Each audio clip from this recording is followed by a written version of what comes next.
Class 6 chapter 2 geography lecture 2 है ये आपका। इसमें कुछ इंपॉर्टेंट, कल हम लोग लैटिट्यूड्स का कैरेक्टरिस्टिक्स पढ़े थे, आज हम इम्पॉर्टेंट लैटिट्यूड्स के बारे में पढ़ेंगे। इसमें सबसे पहला है इक्वेटर। कल बताए थे कि इक्वेटर को ग्रेटेड सर्किल कहा जाता है और ये पृथ्वी पे बीच में पाया जाता है 0 डिग्री पे। उसके बाद आता है ट्रॉपिक ऑफ कैंसर, ये ऊपर की तरफ जाता है नॉर्दर्न साइड में, ये 23.5 डिग्री पे होता है नॉर्दर्न हेमिस्फीयर में। उसके बाद है ट्रॉपिक ऑफ कैप्रिकॉर्न, जो 23.5 डिग्री साउथ में होता है साउदर्न हेमिस्फीयर पे। यहाँ पे आपको फिगर में दिया है Tropic of Cancer, Tropic of Capricorn, और ये इक्वेटर है। उसके बाद आर्कटिक सर्किल, ये 66.5 डिग्री पे होता है नॉर्थ में, ये आर्कटिक सर्किल है 66.5 डिग्री। उसके बाद एंटार्क्टिक सर्किल, ये साउथ में होता है, यहाँ पे साउथ में एंटार्क्टिक सर्किल है 66.5 डिग्री पे होता है। 20 जून या 21 जून को जो सूरज का रोशनी है वो सीधा ट्रॉपिक ऑफ कैंसर पे पड़ता है, मतलब नॉर्दर्न हेमिस्फीयर में। इसलिए जो सूरज का रोशनी है आर्कटिक सर्किल और नॉर्थ पोल तक डूबता नहीं है, सूरज नहीं डूबता है, और ये एंटार्क्टिक सर्किल और साउथ पोल तक नहीं इसका रोशनी पहुंचता है। ये जो सिचुएशन है जस्ट उल्टा होता है 23 सितंबर को, जब सूरज का रोशनी सीधा ट्रॉपिक ऑफ कैप्रिकॉर्न पे पड़ता है। अब हीट जोन्स के बारे में हम लोग पढ़ेंगे। इसमें 3 हीट जोन्स पृथ्वी पे पाया जाता है। सबसे बीच में जो पाया जाता है उसको टोरिड जोन या ट्रॉपिकल जोन कहा जाता है, जिसको हीट जोन भी कहा जाता है, क्योंकि इक्वेटर के पास सीधा सूरज का रोशनी पड़ता है, इसलिए सबसे गर्म जोन होता है पृथ्वी का, जो इक्वेटर के दोनों साइड पे होता है। यहाँ पे टोरिड जोन है, ये पृथ्वी का सबसे गर्म भाग होता है। सूरज का रोशनी हमेशा सीधा पड़ता है यहाँ पे, कम से कम साल भर में 2 बार।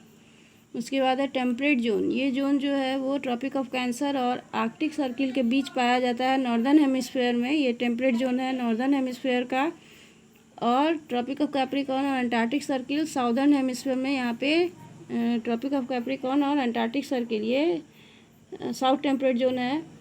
यहाँ पे जो मौसम है टेम्परेट जोन में, मौसम जो है मॉडरेट होता है, मतलब ना ज़्यादा ठंडा ना ज़्यादा गर्म। अब फ्रिजिड जोन या पोलर जोन, ये जोन जो है वो नॉर्थ पोल के पास पाया जाता है, ये आर्कटिक सर्किल के पास पाया जाता है। ऊपर में आर्कटिक सर्किल है, वहाँ पे नॉर्थ पोल फ्रिजिड जोन या पोलर जोन पाया जाता है, नॉर्थ पोलर जोन। और एंटार्क्टिक सर्किल के पास साउथ पोलर जोन पाया जाता है। नॉर्थ में इसको आर्कटिक जोन कहा जाता है और साउदर्न हेमिस्फीयर में इसको एंटार्क्टिक जोन कहा जाता है। ये जो दोनों जोन है वो बहुत ही ठंडा होता है, मतलब हमेशा बर्फ़ से ढका रहता है।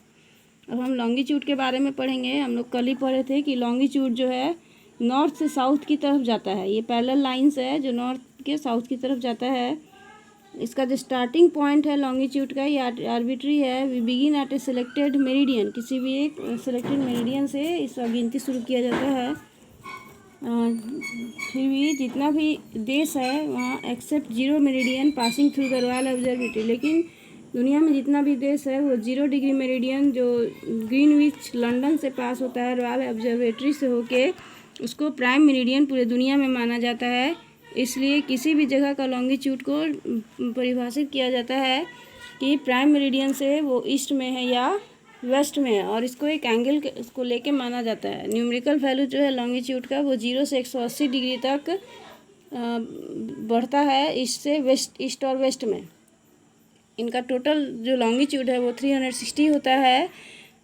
ईस्ट प्राइम मेरिडियन के ईस्ट में 180 और वेस्ट में 180, दोनों मिला के 360 डिग्री होता है। जितना भी मेरिडियंस है लॉन्गिट्यूड का वो पोल्स पे जाके मिलता है एक दूसरे से, इसलिए मेरिडियंस को या लॉन्गिट्यूड्स को सेमी सर्किल कहा जाता है। अब कैरेक्टरिस्टिक्स ऑफ लॉन्गिट्यूड। लॉन्गिट्यूड, ये आपको पिक्चर दिया हुआ है लॉन्गिट्यूड का। लॉन्गिट्यूड का कैरेक्टरिस्टिक्स क्या है? लॉन्गिट्यूड, जितना भी लॉन्गिट्यूड है वो सेमी सर्किल होता है। अगर हम 2 अपोजिट लॉन्गिट्यूड को ज्वाइन करेंगे तो वो एक बड़ा ग्रेट सर्किल हो जाएगा। जितना भी लॉन्गिट्यूड है वो पोल्स पे जाके एक दूसरे से मिलता है।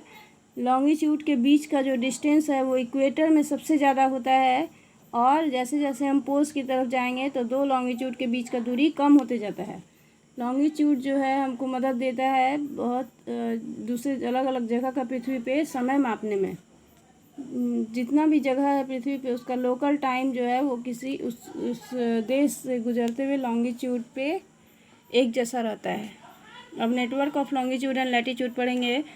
लॉन्गिट्यूड और लैटिट्यूड जो पृथ्वी पास करता है वो एक नेटवर्क बनाता है। ये पृथ्वी का ट्रू मॉडल है। लॉन्गिट्यूड और लैटिट्यूड जो एक दूसरे को काटता है 90 डिग्री पे, एक ग्रिड जैसा बनता है। ये जो नेटवर्क है इससे हम लोग मैप में या ग्लोब में अलग अलग जगह के बारे में जान सकते हैं। अब हम बाकी कल पढ़ेंगे लॉन्गिट्यूड और टाइम।